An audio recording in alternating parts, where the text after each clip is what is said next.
Hello friends, I am so glad to have you back for another video in this series. Welcome back to Infodatamatrix, where we talk about practical AI systems architecture.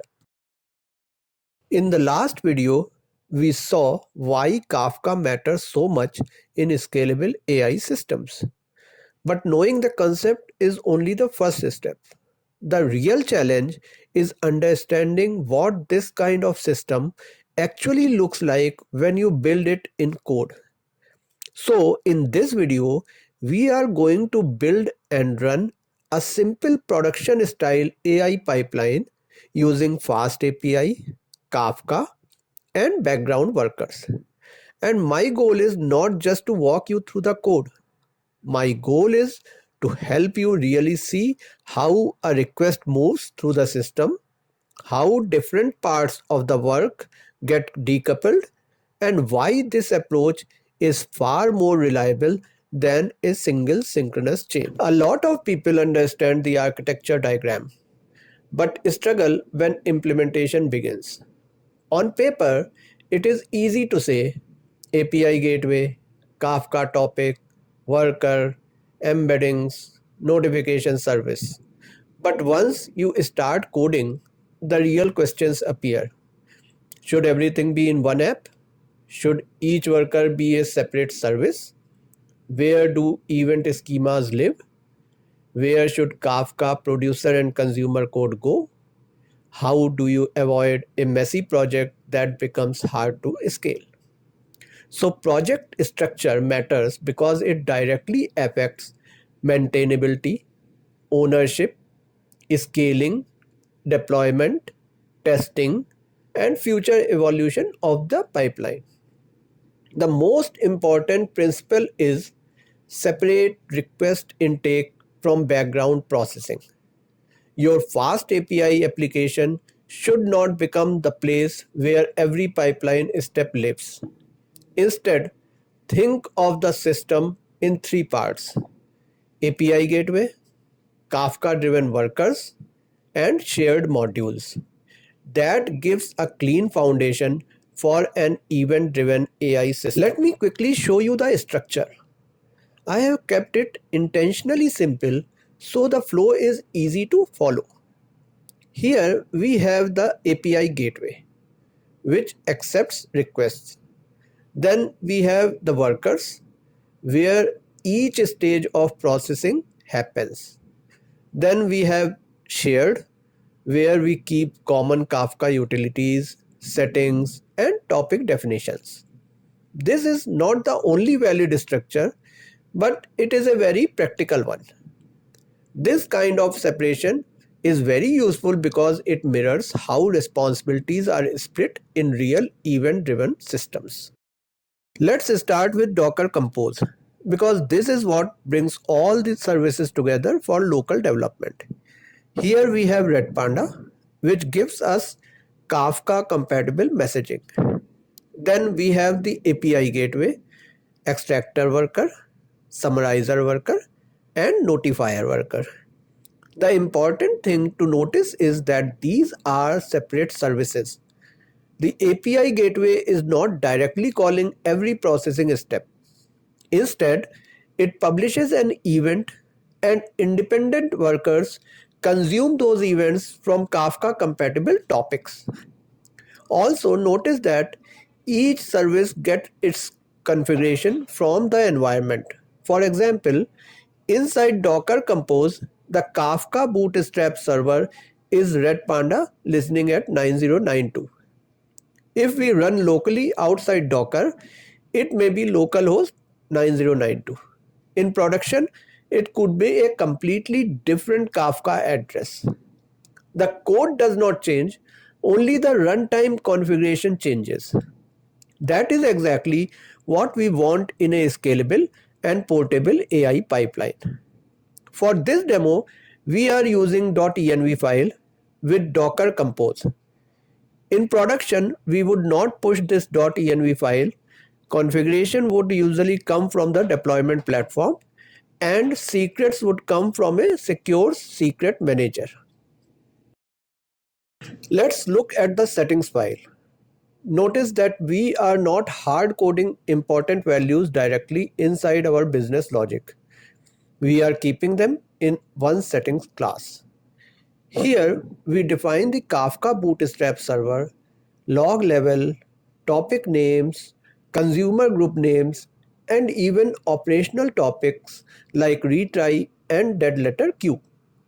The data class is frozen, which means once the application starts, these settings should not accidentally change during runtime.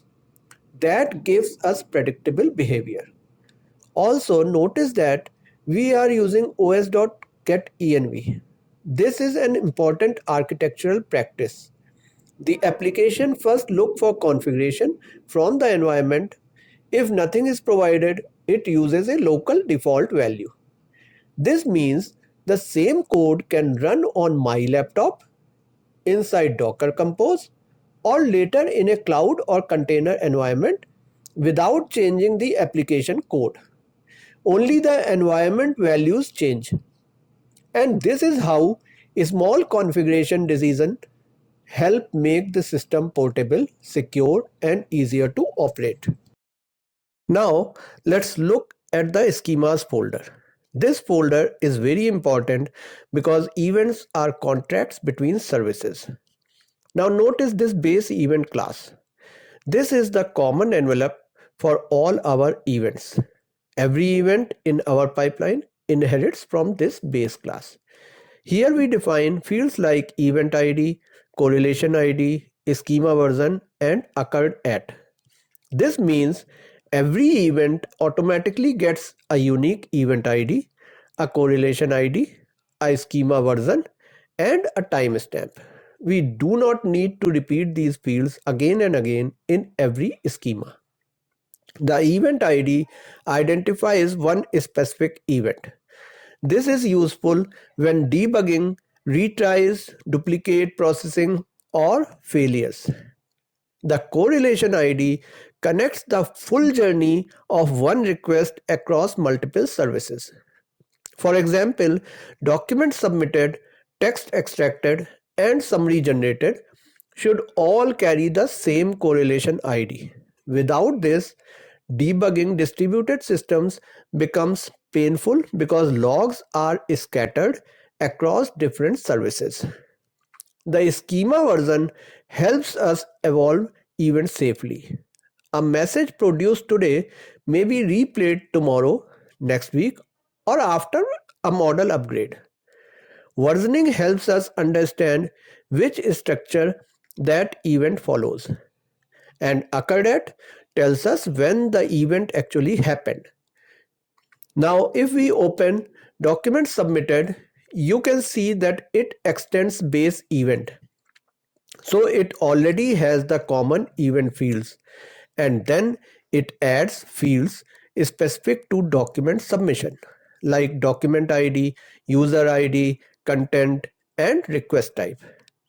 The event type tells our application what the event represents, while the Kafka topic tells Kafka where that event is flowing. So the lesson is simple: treat events as contracts, not casual JSON messages. Now let's look at the request entry point. When a request comes into the API gateway, the gateway does not try to complete the entire AI workflow inside the HTTP request. It does not extract text, generate summaries, create embeddings, and notify the user all in one synchronous chain. Instead, it creates a document submitted event and publishes that event to Kafka. This is the key architectural decision. The API is acting as the intake layer, not the full processing engine.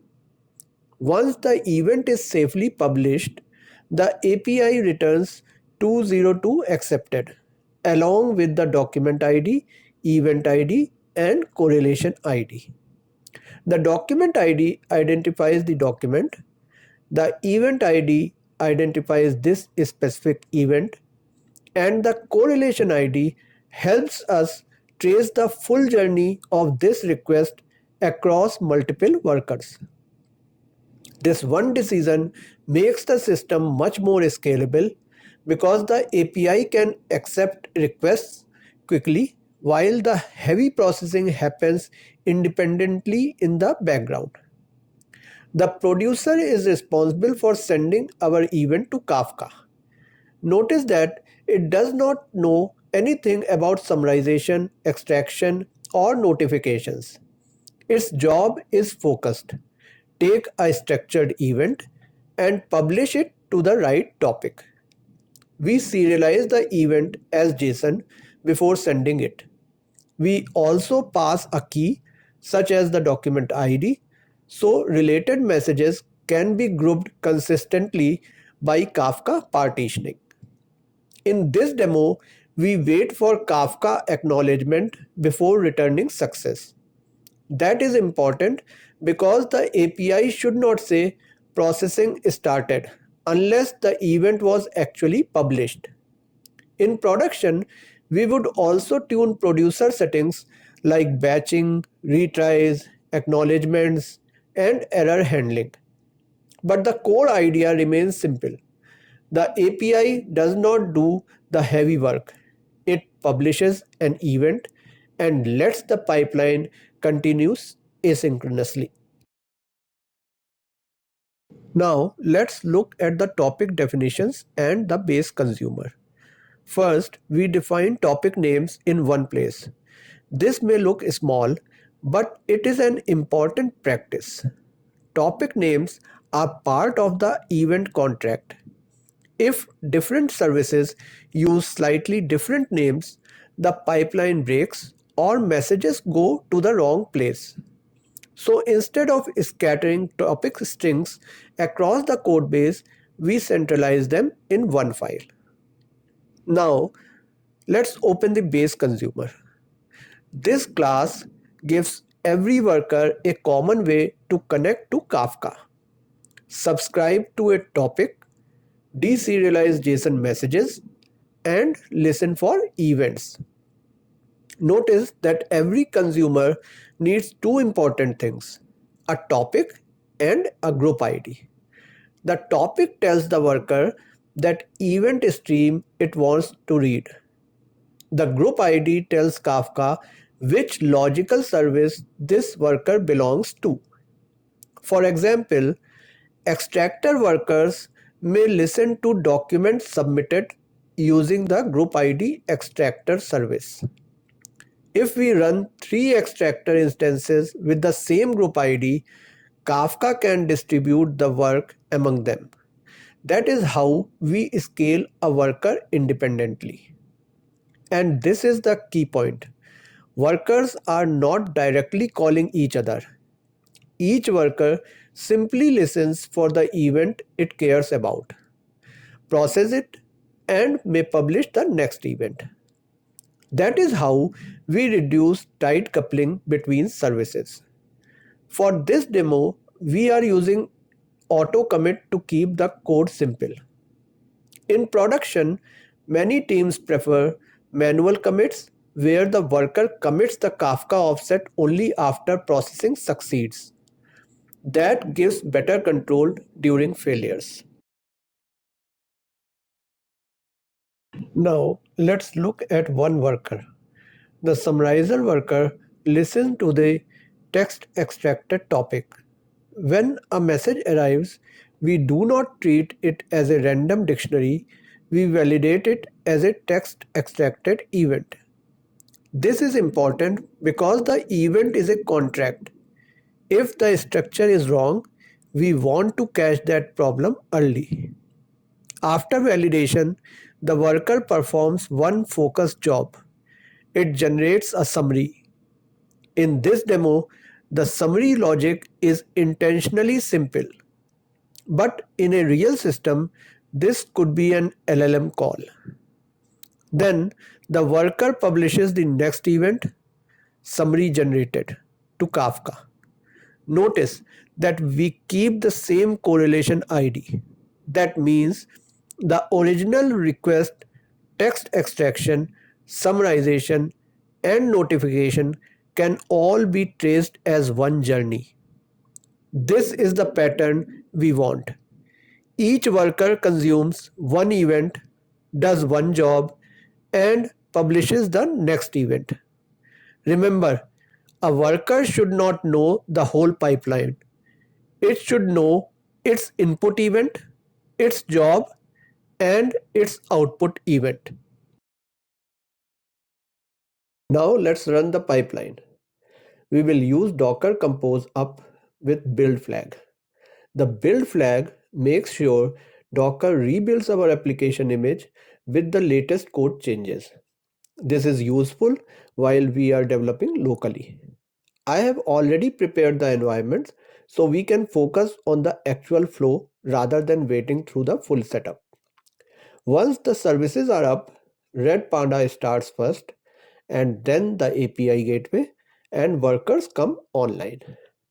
At this point, each worker is not doing any work yet. It is simply listening for the event it is responsible for. The extractor listens for documents submitted. The summarizer listens for text extracted. The notifier listens for summary generated. This is exactly what we want in an event-driven pipeline. The workers are ready and waiting, but they are not tightly calling each other. They will react only when the right event arrives. Now the pipeline is ready. In the next step, we will submit one request to the API and watch how that single response becomes a chain of events across the workers.